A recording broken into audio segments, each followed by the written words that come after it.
timing? It's 8 o'clock.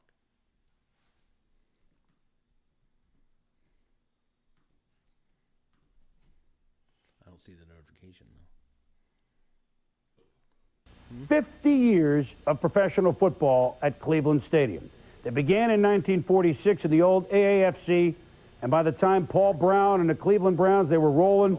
They won 7 championships in that league and the NFL, and then the Browns won another one in 1964. Fitting today in what looked like the last game ever at Cleveland Stadium for the Browns that Paul Brown's son Mike Brown was in as owner of the Cincinnati Bengals. Jim Brown, many of the old Browns on hand, fans not sure what to do. 50 years of football boiled down to 60 minutes in Cleveland. Kind of a somber scene as you watched us on game day this morning. The fans in Cleveland laying the stadium to rest. First game played September 9th, 1931. Art Modell, well, not the most popular, and understandably from the young fans who will never really grow up to understand what the Cleveland Browns have meant to this city. This fan, like others, sentiments. They feel they were stabbed in the back. They were exciting, weren't they? There are some that said, thanks, Art. Lou Groza, one of the many Hall of Famers of the Cleveland Browns that came back. The ushers not ripping the tickets to today's game because somebody wanted to keep it. Jim Brown, the greatest Brown, probably the greatest player ever in the NFL. An emotional day for him, and Mike Brown looking very much like his dad did with that hat. Nobody introduced individually. The team came out.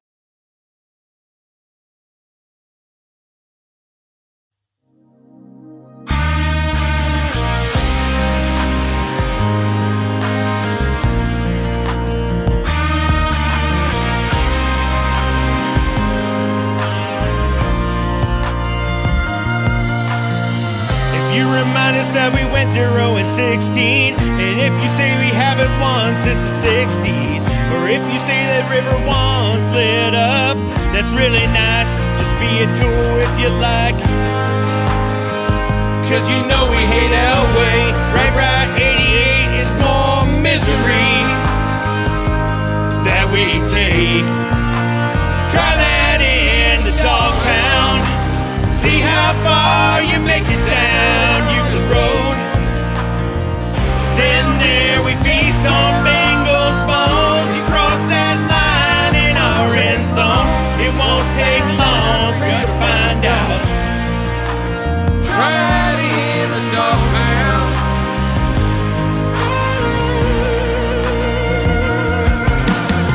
We don't eat no Cincinnati five-way. Our 12-man shows up more than just Sundays. Don't believe me, here's big dog number 98. Try that in the dog pound. See how far you make it down the road. 'Cause out there we feast on Ravens bones. You cross that line in our end zone, it won't take long to find out. Try that in the dog pound, full of big old boys built on Miller Lite. Don't come looking for a fight. Try that in the dog pound.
Welcome to the RawDawgers Sportscast Live.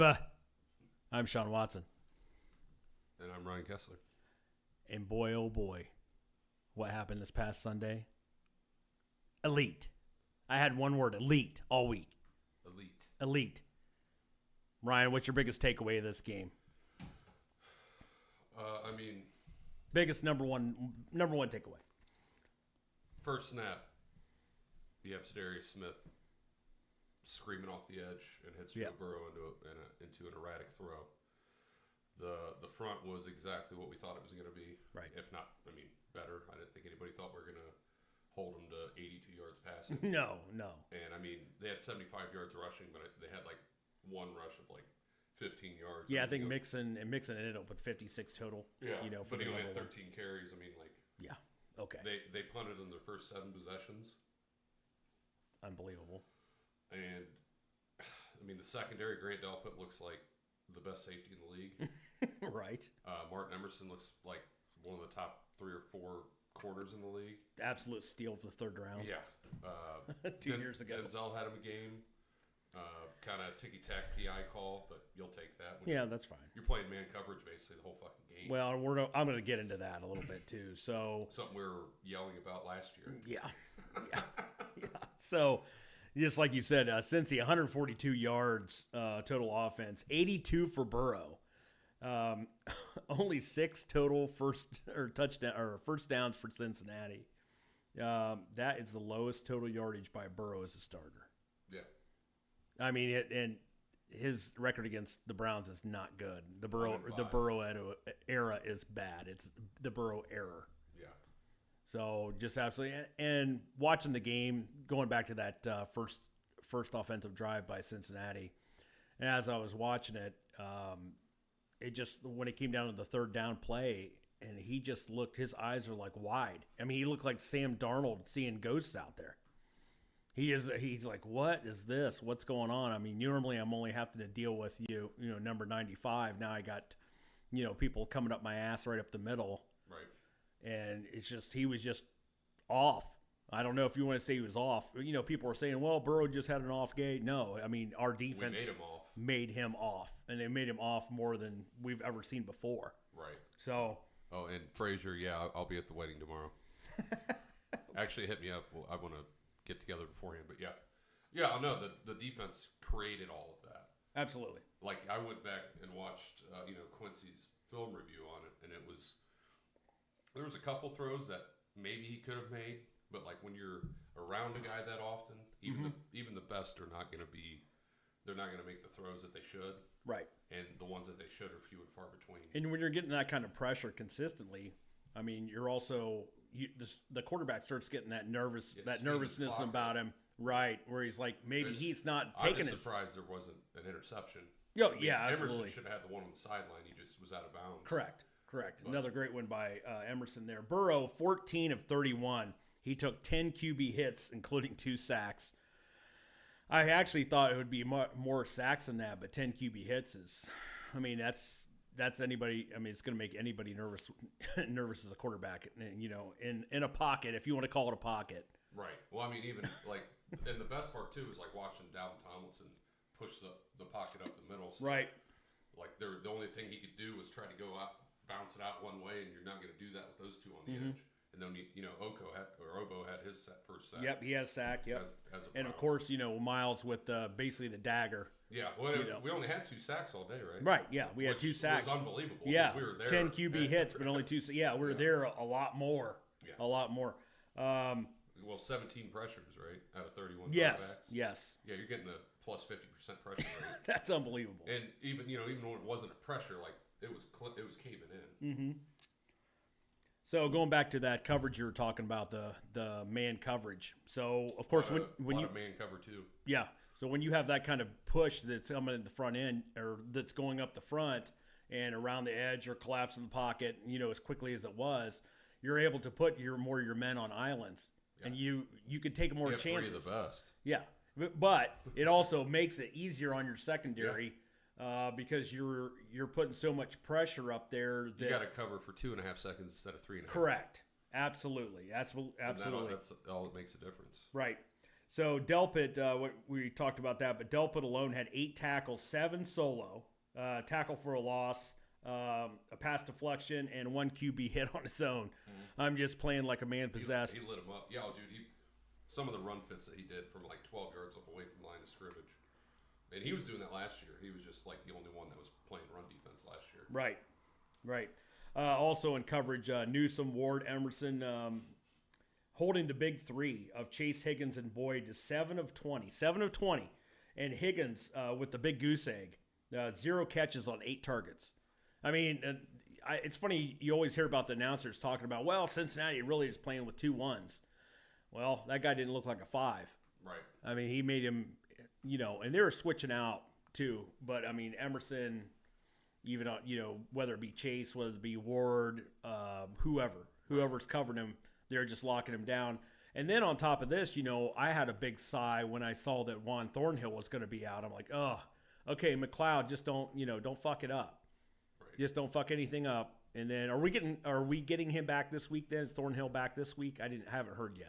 It's trending that way. Right. I think Monday night he'd probably end up playing, but who knows? Hickman, McLeod, and Delpit is still a good trio. It is. And Hickman looked good out there. And you're not getting burnt. No, at all. The biggest thing is There's the one but it was like where he missed him in the end zone. Right. Again, he was under pressure. He was hit when he threw it. Right.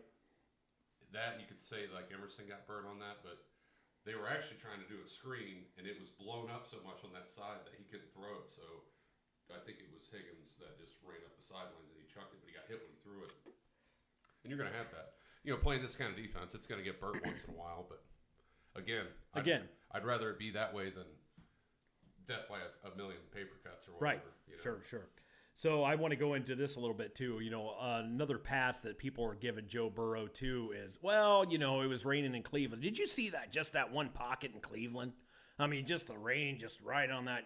Okay. So all the naysayers basically giving Burrow a pass somewhat this week due to the wet conditions this past Sunday. But Deshaun Watson, right? Say what you want. Not a great game. We'll get into that a little bit. I'm not saying it's a great game, but he was productive. Yeah, especially in the second half. It's that last drive of the first half. But here's my thing. All these people making excuses for Burrow, in the wet weather. I just want to ask you, you remember a divisional round playoff game where they went to Buffalo? Yeah. Okay. Here was it like 7-8 months ago, right? Yeah. And Burrow he had over 400 yards. He had 2 passes to Chase in the first quarter. Yeah, like a blizzard.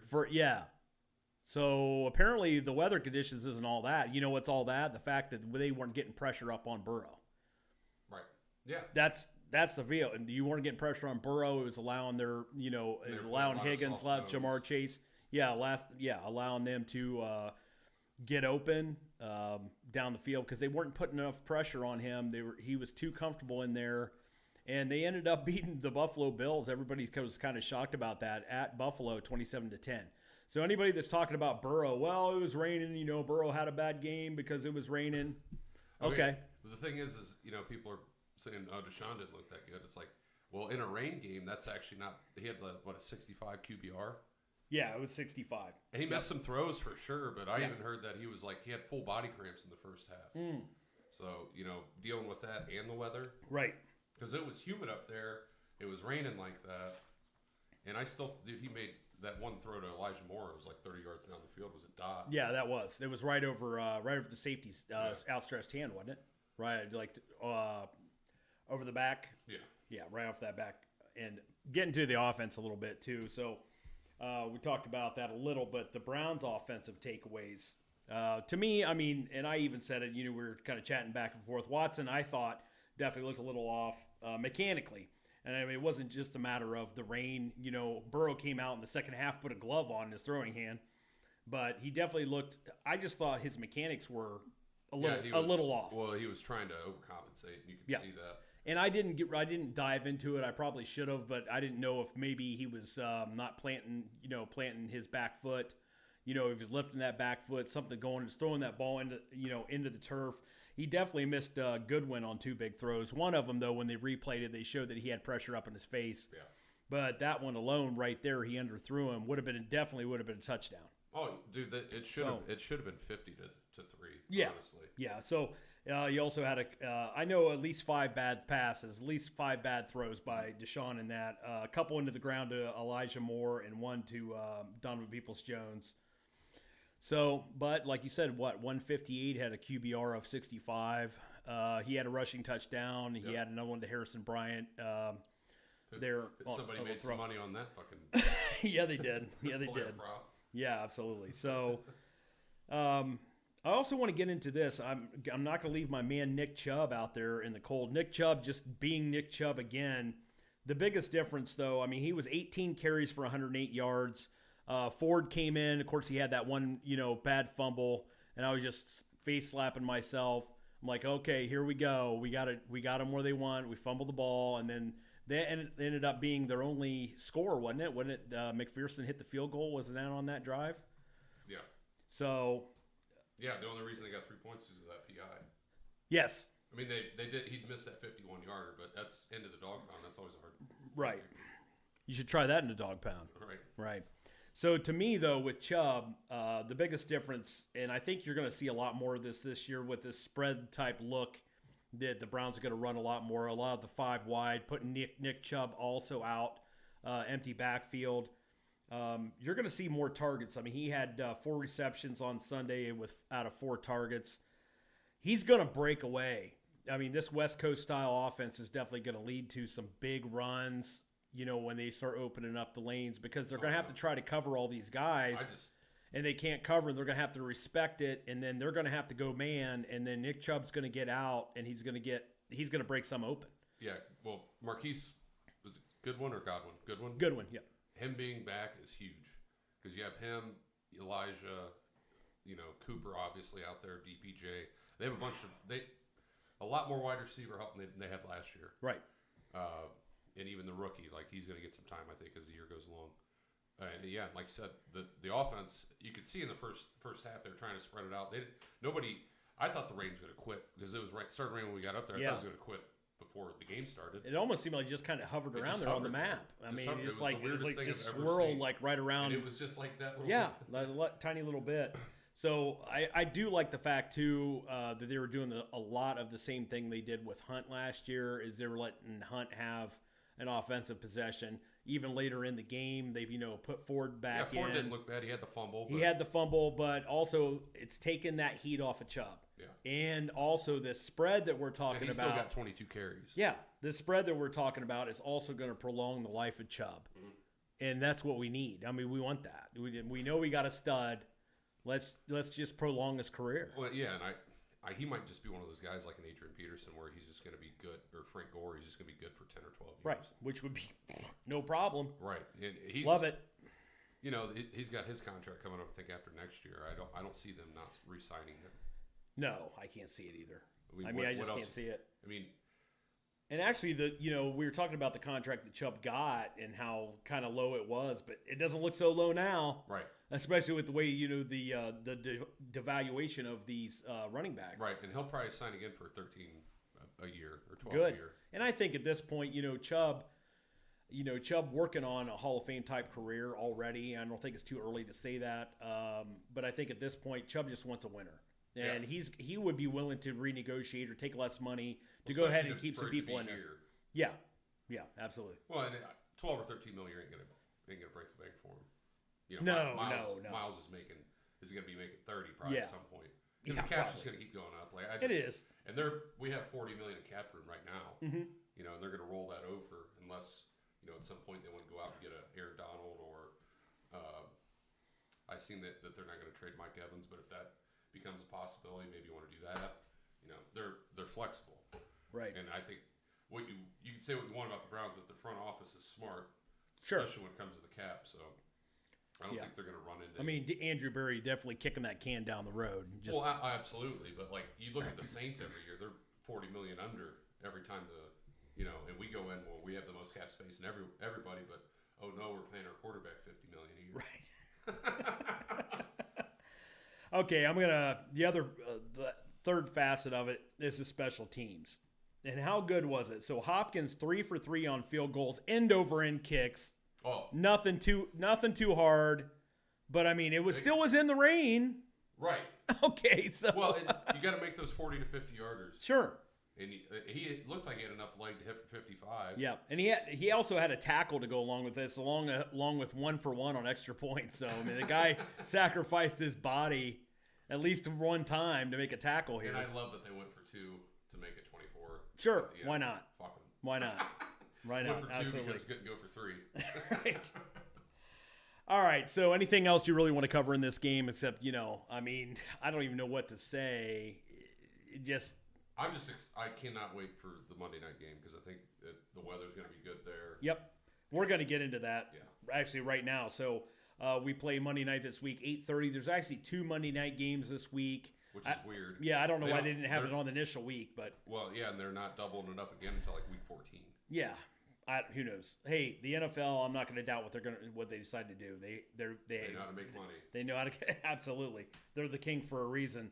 So Steelers, Browns at Steelers this Monday night at newly named Asper Cream Stadium. Like you said, weather looks good. 7 degrees clear is what it's showing right now. Browns, here's this kind of a weird one to me, though. Browns only favored by 2.5. When's the last time the Browns, you had this stat too, you brought it up to me. So when's the last time the Browns were actually favored at Asper Cream Stadium or the Heinz ketchup? 3 Rivers then. Yeah, 3 Rivers. That's true. That's right. 1989. Wow. And we won that game 51-0. Right. So this is a big, big deal. Please win this one 51-0. Yeah. I'm calling off the next day if that happens. Okay, I'll hold you to it. The 2.5 though, it's just really kind of a weird game as far as betting lines go. So basically, with home field advantage, you're basically saying on a neutral site the Browns are basically only 5 to 5.5 points better than the Steelers. Boy, oh boy!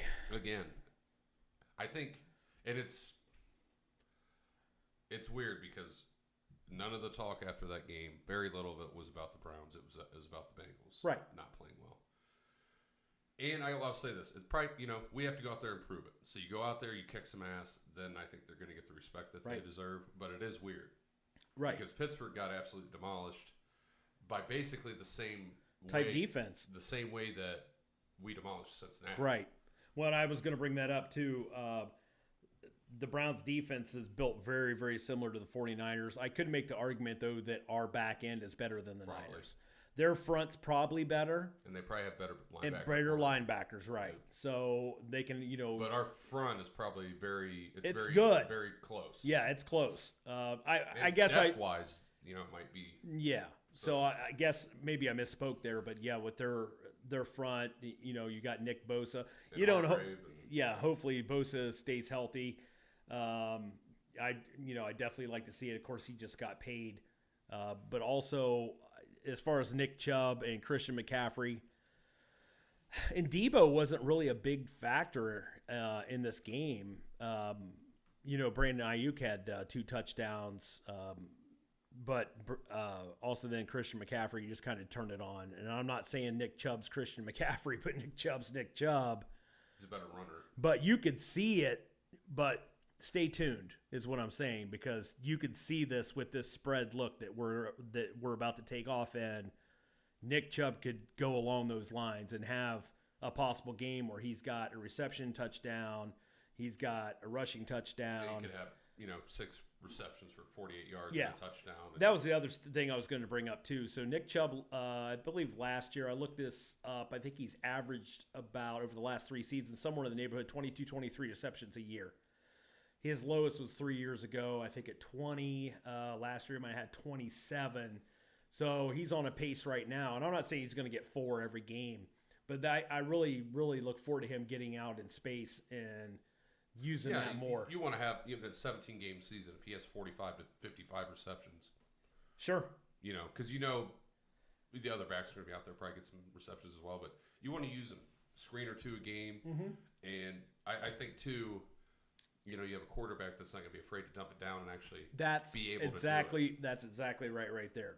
So and with the gun, he's going to be out, chip, go out there, dump it to him. And he's 4 for 4 on targets and receptions this week. It's nice for him to let his quarterback know that, hey, I'm reliable. You can dump it down to me if everybody's covered downfield. Absolutely. And I can get, if nothing else, not get a first down, get pretty damn close to one. Right. So. What else have you worried about this game? The only thing that I see that could happen in this game that would make it not go our way is that just TJ Watt goes the fuck off. Right. Him and Highsmith on the edges. I worry more about Jed Wills and Highsmith on that side than I do about Watt. Yes. Just because I do kind of worry with him with his run blocking because he didn't do that well against Cincinnati. But week to prepare, he knows he's going to be the starter. I think they'll be fine there. We have a great offensive line coach. And I don't think he's just going to absolutely shut down TJ Watt. Yeah. But that size and the way he's played in the preseason and then when he came in. You talking about Dwan Jones? And Dwan Jones. Yeah. On the right side. I think you're going to be solid there, solid enough. And, Deshaun Watson is plenty mobile enough to get out of there when needed. Right. I just don't think it shouldn't be so much of a problem that he's going to have to be freaking running around the whole game. Right. And that's why he is who he is. He can make shit happen when stuff breaks down. But that to me, that's the only thing that concerns me. We should be able to run against them. They're not going to have Cam Hayward playing. Mm-hmm. And on offense, our defense should light up that offensive line. I think that's a big key right there, too. And they don't have Deontay Johnson. Yeah, that's right. That's right. So they have Allen Robinson the second.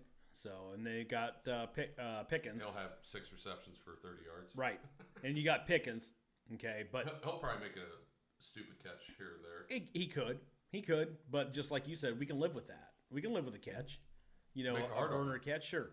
So, but definitely they don't have the receiving core that the Cincinnati Bengals have. No, absolutely. So not. I mean, even with Johnson healthy. Going back to Cameron Hayward, I think that really is the key to the game. The fact that he eats us alive in the pass. He's ate us alive in the middle. He takes pressure off of T.J. Watt on that side. Where now we might be able to go ahead and give Jones some extra help on that side. Give Watson a little bit more picking apart. I do think Watson's gonna probably have to get rid of the ball a little faster than he did this last game. Yeah, but I think what you're also going to see too is, they're probably going to come out and run the ball and see what that defense is going to be about without Cam Hayward. Well, speaking of running the ball, so at one point I didn't throw this stat out there. So Najee Harris had 6 carries for 31 yards against the 49ers. There was one point there in the first half he had 2 rushes for -2 yards. Yeah. So I mean, they're not a good offense. Yeah. Running the ball, throwing the ball. Yeah. Najee Harris doesn't scare me. Pat Fryermuth is probably the only one that's like, can we lock him down? Can we, because historically our defense has been horrible against tight ends. Okay. I'm willing to give up stuff to Fryermuth though. Now I don't want to give it up in the red zone, obviously. Right. But if he ends up with 6 catches for 60-some yards or whatever, that's okay. But Kenny Pickett. I don't want to see him out there for 112 yards. And 2 no, touchdowns. but Fryermuth really isn't that kind of tight end though either. Well, he's eaten us up in the past. He has, but I just don't think.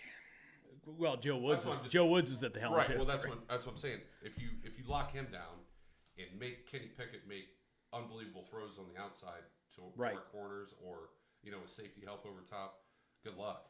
If you beat us that way, so be it. And then with that spread being 2.5, it might come down to Hopkins. If Vegas is right here, and it does come down to Hopkins having to make a field goal. I mean, I hope not too. I mean, I want to see a 51-0. You're fighting against history here, but again, you are. But who cares? Those are different teams. Different teams, and it doesn't matter.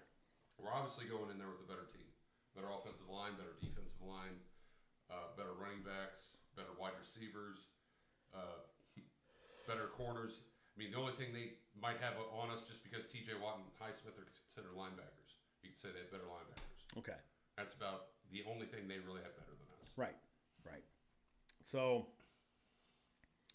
I have as far as my concern, I have this concern. And are the Browns, because of this defensive performance, are they going to let up a little bit? I hope they don't. I think that could be a possibility. I hope they don't do it, but I think that could be a possibility. But what I want them to do, and hopefully, and this comes down to the coaches too, is getting your guys and telling them to stay the course, getting them pumped up, getting them amped up for this game. It's Monday night, and it's Monday night too. Everything that works I've for heard us. Is they've gelled as a whole team, not just units. Right. We've had that issue in the past of them not being a very close knit group. Yeah. Well, that's not a thing. I think they're going to go out there and play for each other. One other worry is Deshaun goes out there and just starts throwing interceptions. Yeah, junk.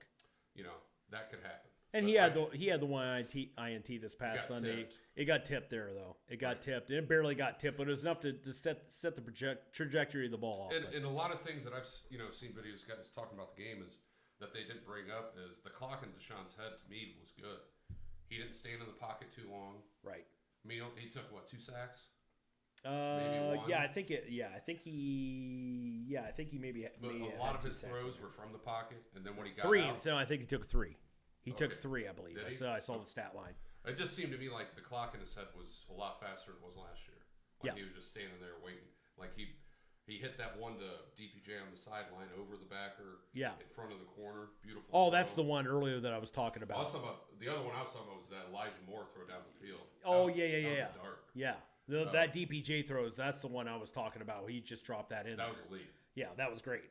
That was fantastic. So, But yeah, I mean that's the only thing that really could derail them too is just stupid. They can only beat themselves, honestly. right. Anything else you want to talk about on this Steelers game? No, I mean excited to see the white helmets, the white lids. That's right. I forgot about that. Forgot to mention that. And I also think too, David Njoku's going to have a big game. So if you're going to do player prop ups, Well, and wonder I what was that's kind of gonna be. and I was going to 62 ask and a you half. that too. I know they're saying that we get burned on our tight ends. What happens if our tight ends burn them up? I mean, that's definitely a possibility. I think Njoku mainly. Well, I think Njoku and Akins. I think Akins probably has 2 or 3 catches this game. I think Njoku's going to be a big part of the game. I just really think they're gonna start off with running the football, and then they're gonna eat off of that. They're gonna do a lot of play action. I just don't see Pittsburgh having the build there to Yeah, they stop have the men to cover all that. No, they're not. Right. Especially without Cam Hayward there. That's He's see the to glue. me that's the X factor of the whole game. He makes TJ's life easier. He makes everybody's Correct. life easier. That right there's the X factor of the game for me right there. So I'm going to throw this in here before we get into the other big story of the NFL weekend. There's one huge story. I'm sure everybody knows what we're talking about, but I want to get into what's going on up in Michigan State. Are you fucking with us, Brian?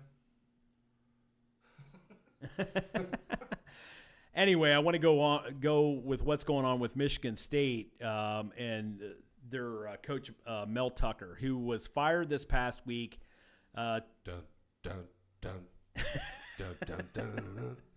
Right, another one bites the dust. So Mel Tucker, 3 years ago, had 11-2 season, and I think that Michigan State jumped too hard, too quick. They immediately signed him to a 10-year, $95 million deal.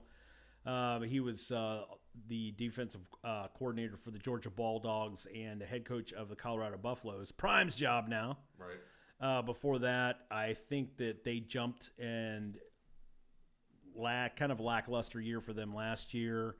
And now, I think the Michigan State, but I'm going to talk about this story a little bit. So apparently they brought on a victim, a sexual harassment victim.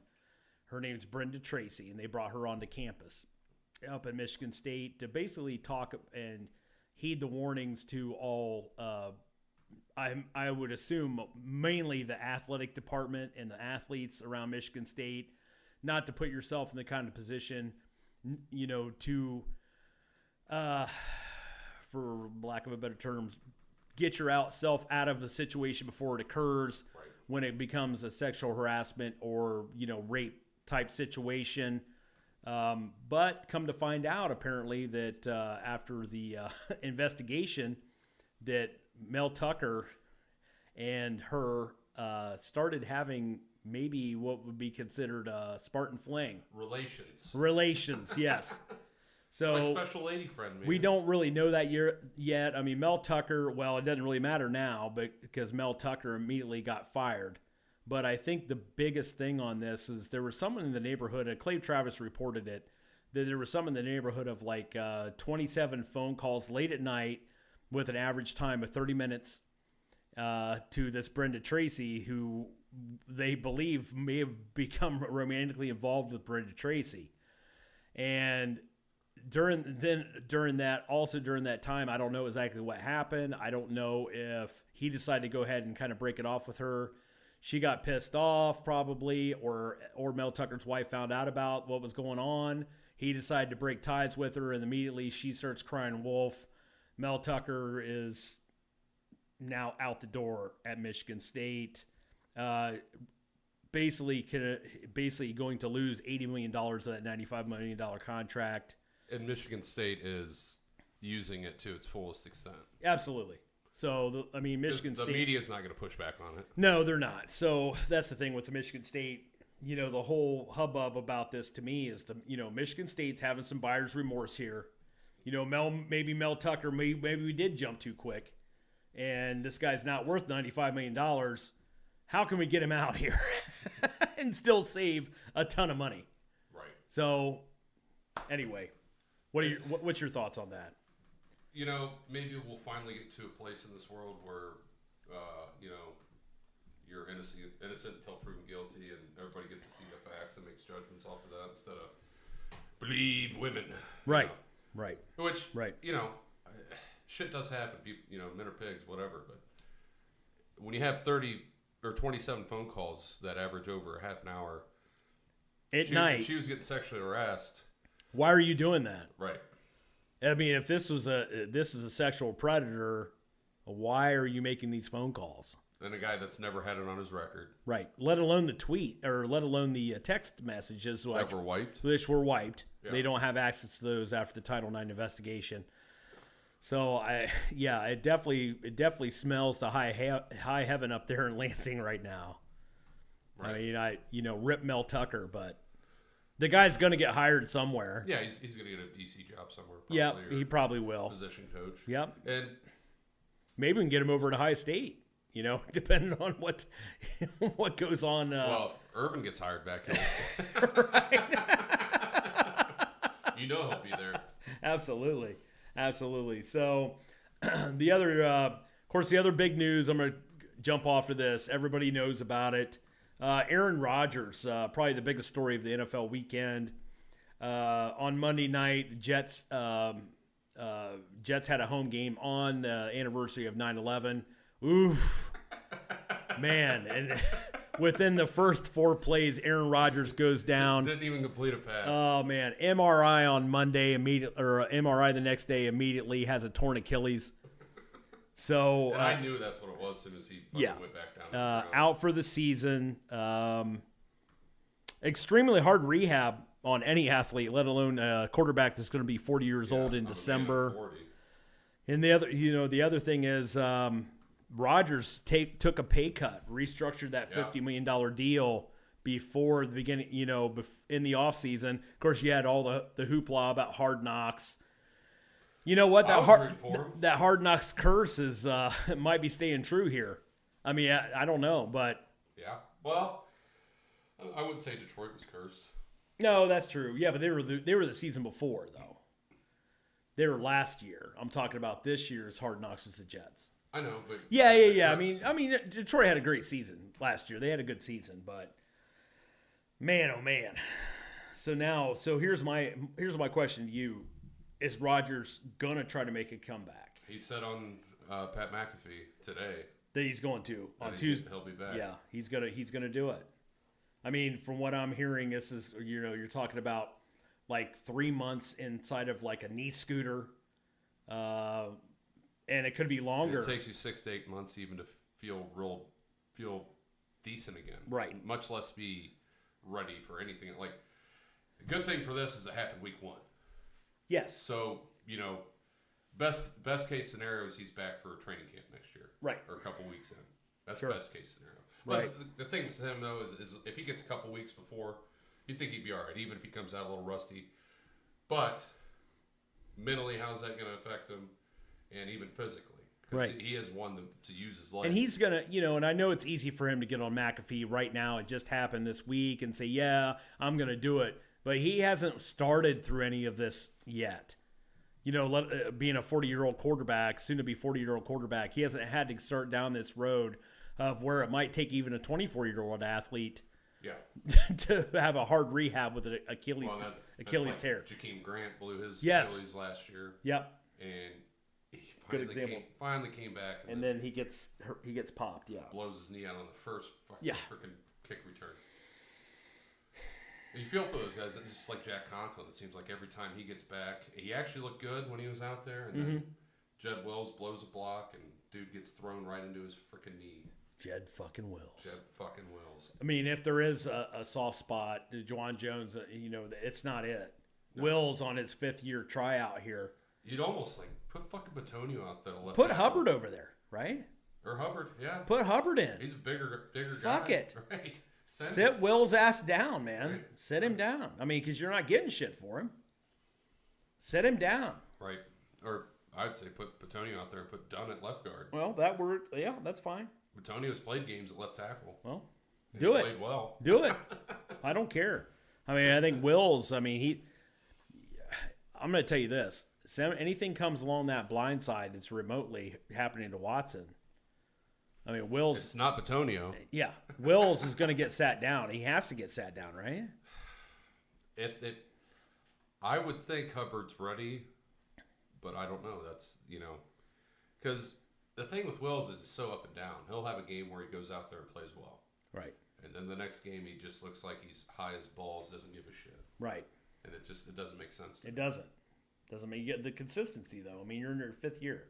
The consistency has to be there. Or 4th year, I'm sorry, working on that 5th year extension, right? I don't know. So going back to Aaron Rodgers, I might as well just go ahead and start off with the some of the Crying Jordan segment. So there was, that one is harsh right there. Who did it better? Wow. I didn't think it was that one. Oh man. Woo. Oh, we're getting canceled for that. Yeah, we're definitely getting canceled for that one. Where's the other one? We're just the messenger, folks. Yeah. Shit pops up on our feed and we don't know what happened.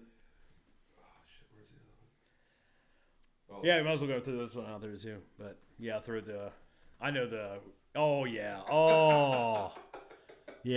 the Crying Jordan right in the leg. Look good in those Jets unis too, man.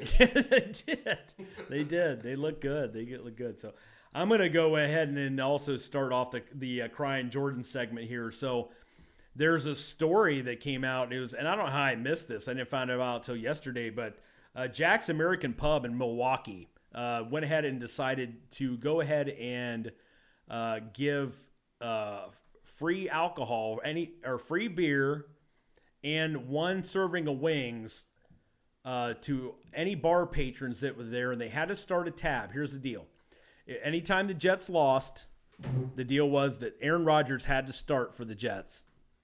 It didn't say anything about having to finish, but Aaron Rodgers had to start for the Jets, and they were going to go ahead and give anybody there, they had to be there 15 minutes before game time, start a single tab, not a group tab, and they could basically drink anything. And if the Jets lose, the bar goes ahead and picks up the tab. But if the Jets win, the patron has to go ahead and pay for that. So, of course, Monday night, we got to talk about this. And there's the patrons there over at Jack's American Pub. Oh, those poor-ass cheeseheads. They're all drunk. They're thinking, oh, yeah, Aaron Rodgers went out in the first few plays. That's what I thought. Yeah, we're going to drink it up. So, after the first half. Right. And, of course, they had the overtime punt return for a touchdown that ended the game and won it for the Jets. Those poor cheesehead bastards. And then first, Aaron Rodgers fucks them again.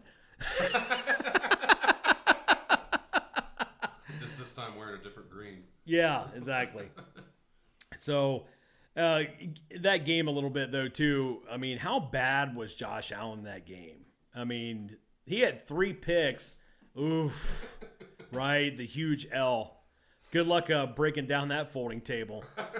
So it's like 2 of the picks was just him just saying, fuck it, chuck it. Right. Well, we threw 3 picks to the same guy, right? Well, he threw 2.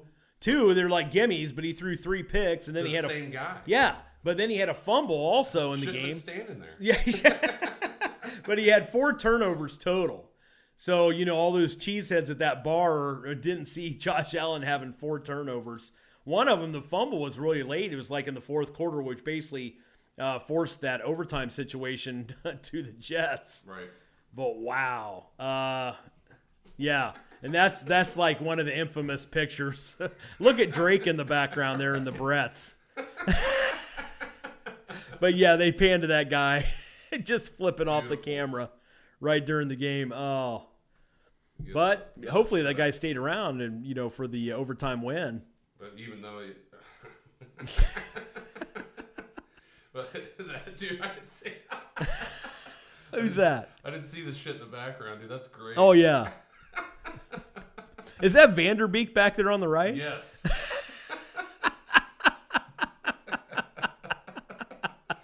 That's a great CJ right there. That is. Oh, my. Oh. Ryan, how about you? What do you got for your CJ? Well, I mean, we've already thrown out a ton of them already, but you got to go with the this one low-hanging fruit.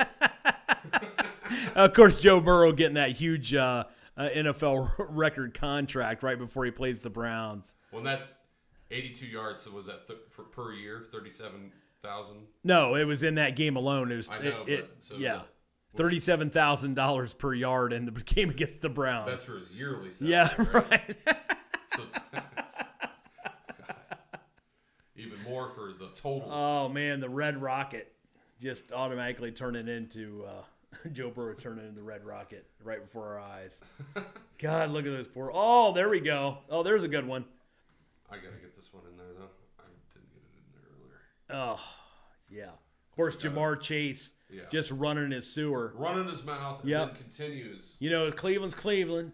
Right. Elves are gonna be elves, and then hey, after the game, well, elves beat us. Right. You think I'm not pissed off about it? Getting beat by elves? Yeah.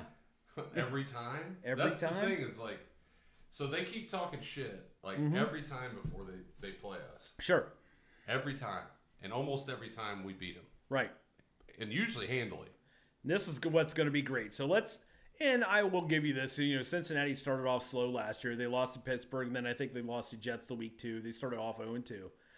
And then, they rattled a bunch off. Then we beat their ass on Halloween. Right. Then they rattled a whole bunch off. That's the last time they lost until they lost in the AFC Championship game again. Right. So it'll be interesting to see what they do this year. But this year we have the final game of the season, which could have some big implications. I think that's winner of the AFC North right there. It could be. Because Or we might have it locked up. We start out 2-0, and then we play Baltimore at home. We start 3-0 in the division. Yeah. Especially if you beat Tennessee and you start 4-0 before the bye. You are sitting fucking pretty, my friend. Yeah, absolutely. Because, I don't think Cincinnati's going to come out hot against Baltimore. Right. And then you got San Francisco coming off the bye. Yeah. You have that. So you got a week to prepare for that. I can make the argument that might be our toughest game of the season. What do you think? Yeah. But it's nice that that probably is the toughest. We have the early bye, but that game is at home, and also at least it's right after the bye. Yeah, get 2 weeks to prepare. Sure, and hopefully we don't have any devastating injuries before that point. If we do have some injuries, hopefully we get it back before we take San Francisco on. And this team has depth basically everywhere. Yeah, that's true. Running back's a little slim, but I still like Ford, like in a pinch, Ford and Pierre Strong. Well, and also I can make the argument too that as you win, I know we're getting ahead of ourselves a little bit. We did this last year. Baker was in Carolina, and you had Kate York with that win. Yeah, but that was a different type of win. It was. Oh yeah, this was just smothering. Yeah. I know we're getting a little bit ahead of ourselves here. But we're fans. Why not? Fuck it. Yeah. But as you win, that trade deadline becomes even more and more important, because then you're going to get people, you're going to get free agents, possibly some big ones before the trade deadline that want to come and play. They want to be part of this. Oh, and that's only going to help us out. Is that back up again? Oh, fantastic. Let's get canceled twice. Shouldn't be. Mark's here. Hey, Mark. By the way, That one was all Mark right there. That Crying Jordan. There we go. Okay. I think it's just behind. Must be behind by a little bit. But came in right in time for the CJs. For the Yeah, you CJ. did. Yeah, you did. So, yeah, the huge contribution. I mean, I like the fact that it said United on the side of the plane too. It's so bad. It's so bad, but so good. so good. Yep. Anyway, anything else you want to add? No, I don't think so. Okay. Well, I know we started the show off with our brand new parody song. You know, Ryan and I worked pretty hard on that. Try that in the Dog Pound. Yeah. We've loved, everybody's shared that multiple times, or not multiple times. We've had About multiple 200 people views. share it. We've got it out on Twitter. We're hoping to get it up to, possibly our hopes are to get it up to somebody else, possibly WTM Radio 1100 out of Cleveland. Somebody to pick that thing up and listen to it. You know, put it out on the air. I know there's a couple parts. Maybe it's a little bit inaudible. Maybe we could try to bounce the lyrics Crisp it along. up, but just you know, let them hear it. And yeah. I mean, the like it. tagline itself, you know, try that in the Dog Pound. I mean, Right. it's just, I think it's phenomenal. I think, you know, we worked hard on that, but we appreciate everybody sharing that out for us too. Share it again. You know, we're going to go ahead. We started the show off with it tonight. Yeah, if you got TikTok, share it on TikTok. Yep. I got it out on TikTok. I got it on Twitter. Here on Facebook. Yep. Yeah, please share it with your friends. And if anybody's watching this that is hasn't liked or hasn't subscribed to our YouTube channel, you know, we'd really appreciate it if you'd hit that like on the video and subscribe to our channel. So that helps with YouTube algorithms and it helps us get more viewers. So hopefully at some point we can, you know, do this and make videos every day. Right. And do more fun shit, cool shit. But, Right. you know, now we're limited to, you know, being white people that work every day. So, Right. Be nice to, you know, quit our regular fucking day jobs and just go and it do wouldn't this. take much. Just Quincy Carrier, you know, he's got it by the balls. He's got it by the short hairs. Right. Well, and, you know, those guys make 2-3 videos a day. Right. And it would Of course, they got the time to do that too. So Right. And they have the followers. He had to get his, you know, followers up to a certain extent. And we'd like to be, by the end of the season, if we could get this puppy up to 1,000 subscribers or even 500 subscribers, that'd be great. it would be awesome. And if anybody that helps us along the way, we'll definitely hit you up with merch, hit you up with, you know, a lot of different things. We'll try to work different things in there. We're going to try to go to the stadium and maybe do a live pod there. Right. Come hang out up there with us at some point. But yeah, just thanks for everybody that definitely shared that video. I mean, even 200 views on Facebook is not too shabby. No. And we hope that grows. The other thing is too, and as far as our audience goes, I mean, if you have some ideas, you'd like to maybe see us try to carry them through, or see how we can twist those ideas into something that's a little bit more raw doggerish. Yeah. You know, our gigantic pointy ears are wide open. Yeah, So, and more than welcome to come join the show as well. absolutely. And, you know, maybe someday we'll figure out how to do a call-in. Got to work that out. But, you know, come up with a segment, come in and do it with us. Sure. And everybody's welcome. I mean, we had Yeah, a we've had different guys diehard on. Steelers fan on last year. Yeah. You know, it was great. I Yeah. mean, Logan, you know, shout out Logan. So, yeah, we're willing to have basically anybody on it. You're going to take our shit, but, you Right. know, that's what fine. this is about. But you know what you're getting into when you come on, too. So, okay. Well, I think it's going to about wrap it up for us here. Like I said, like, subscribe, get on YouTube, share it with friends. You know, share it via regular text message. You know, it doesn't have to be across even social media platforms. You know, send send them the link to that song. Send them a link to this pod. You know, off our YouTube channel. That helps us out a and bunch. Like you said, give us pointers. Yeah, you know, and I guess that's about it. All I can say is I just hope we just keep rolling on this train. Come Monday night, Right. we take care of business. So Definitely take care of business. taking care of business. Okay, I think that's going to be it. RawDawgers out. RawDawgers out.